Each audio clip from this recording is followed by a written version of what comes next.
Salut tout le monde, je m'appelle Diana et j'ai 16 ans.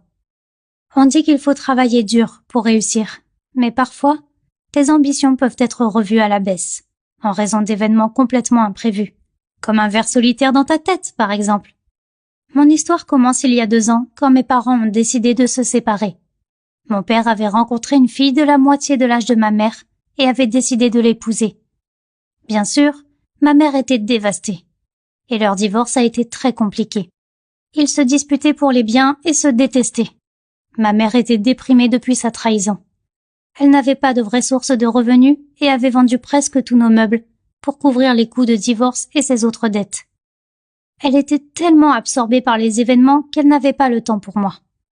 Et mon père m'envoyait juste un peu d'argent de poche et des photos pour me montrer sa super nouvelle vie. Mais il n'avait pas le temps de me voir. J'avais parfois de grosses migraines, mais je croyais qu'elles étaient liées au stress et à l'angoisse. J'essayais de passer le moins de temps possible à la maison. Et c'est comme ça que j'ai commencé à sortir avec William, un garçon de l'école. Quand je ne voulais pas rentrer chez moi, je passais du temps avec lui. Il avait des jeux vidéo et il ne m'embêtait pas avec des problèmes compliqués. Accord parfait. Mon seul vrai soutien pendant cette période a été ma prof de musique, Madame Anderson. J'avais toujours été passionnée de musique. Je prenais des cours de piano avec elle et elle disait que j'étais très talentueuse. Elle me présentait même les différentes options de bourse que je pouvais obtenir et on a commencé à préparer les auditions. Ce genre de bourse permet de subvenir aux frais de l'école, de logement, d'acheter des livres scolaires. C'était l'opportunité parfaite pour commencer un nouveau chapitre de ma vie, indépendante, loin de mes parents et de tout ce chaos. Madame Anderson avait un fils qui s'appelait Philippe et qui jouait du violon. On est devenus amis, au point que Madame Anderson a proposé qu'on prépare un morceau à 2. J'aimais beaucoup sa manière de jouer et cette idée me donnait envie. On a beaucoup répété ensemble et on s'est beaucoup rapprochés. De temps en temps, j'avais même l'impression que Philippe me comprenait beaucoup mieux que mon copain. Le temps est passé très vite. 1 mois avant ma première audition, je suis rentrée à la maison et j'ai vu quelqu'un traîner autour de mon piano. Quand il est parti, ma mère m'a expliqué qu'elle allait le vendre parce qu'elle avait besoin d'argent. Je n'en croyais pas mes oreilles. Elle se moquait totalement que la vie de sa fille soit liée à la musique, alors que je lui avais dit des millions de fois. On a eu une sacrée dispute. Elle m'a dit d'appeler mon père et de lui demander un nouveau piano si c'était si important pour moi. Et j'ai fini par comprendre son plan idiot. Elle voulait que mon père la paye pour ne pas vendre mon piano. Elle était folle. Mais bon, j'ai appelé mon père. Il venait de dépenser une fortune pour son mariage et sa lune de miel en croisière. Alors il ne pouvait pas m'aider dans l'immédiat. Et il allait aussi rater mon audition. Ma mère était dans un coin de la pièce pour écouter la conversation, et elle a commencé à lui crier dessus. Et il a raccroché.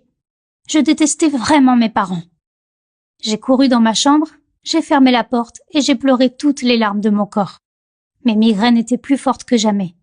Je me sentais super mal et j'ai appelé mon copain pour avoir des conseils. Mais il s'est moqué de moi en disant que je ferais mieux de m'inscrire à une fac de droit. J'ai pleuré encore plus et j'ai dit à William qu'on devrait peut-être se séparer. Madame Anderson était la seule personne qui pouvait m'aider. Elle m'a autorisée à venir chez elle et à jouer de son piano quand je voulais.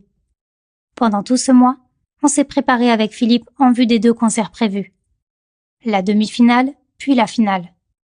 Et ma mère, de son côté, a vendu mon piano pour se venger de mon père et ne s'est jamais excusée. Le jour des demi-finales, je me suis levée très tôt et j'avais encore ces migraines. Comme d'habitude, je me suis dit que c'était lié au stress et j'ai pris de l'aspirine. Ma mère était en déplacement professionnel pour 1 semaine. Le concert était à 17h et j'ai pris mon vélo pour aller chez Madame Anderson et Philippe. Sur le chemin, je me suis sentie très mal. Tout tournait et craquait dans ma tête. Je me suis arrêtée sur un trottoir et je suis tombée par terre. Je me suis réveillée à l'hôpital. Il m'avait injecté un antidouleur et je me sentais un peu mieux. J'étais allongée dans un lit avec un médecin qui m'observait. Il m'a posé quelques questions et j'ai passé une IRM cérébrale. Je regardais le médecin et les internes discuter des images de mon cerveau, avec des visages inquiets. J'avais tellement peur. Je n'arrivais plus du tout à me concentrer. Il a fini par me montrer les images et m'a dit qu'ils avaient découvert un énorme ver solitaire dans mon cerveau. J'avais besoin d'être opérée d'urgence. Le médecin m'a prévenu que cette opération était dangereuse car elle pourrait affecter ma mémoire. Mais sans elle, je finirais par mourir. Je lui ai parlé de la musique. Et oui, dans le pire des cas, je pouvais perdre ce pourquoi j'avais travaillé si dur toute ma vie. Ils sont sortis préparer les documents administratifs et réserver une salle d'opération. C'est là que je me suis rappelé du concert. J'ai attrapé mon téléphone, il était 16 heures et j'avais 1 million d'appels manqués de Philippe. Il était déjà dans la salle de concert. Je lui ai envoyé un message pour dire que j'y serais dans 30 minutes. J'ai appelé William pour lui demander de venir me chercher à l'hôpital et il m'a répondu « Arrête de m'appeler, je dors ». Donc il n'avait pas envie de venir chercher sa copine mourante à l'hôpital. En plus de quoi, il avait aussi oublié mon concert. Je lui ai parlé du ver solitaire et du risque de mourir ou de perdre la mémoire. Et ça l'a dégoûté. La première chose qu'il m'a demandé est si c'était possible de l'attraper en s'embrassant. Il ne pensait qu'à lui. Ça m'a poussé à lui dire « William, je te quitte ». Et j'ai raccroché.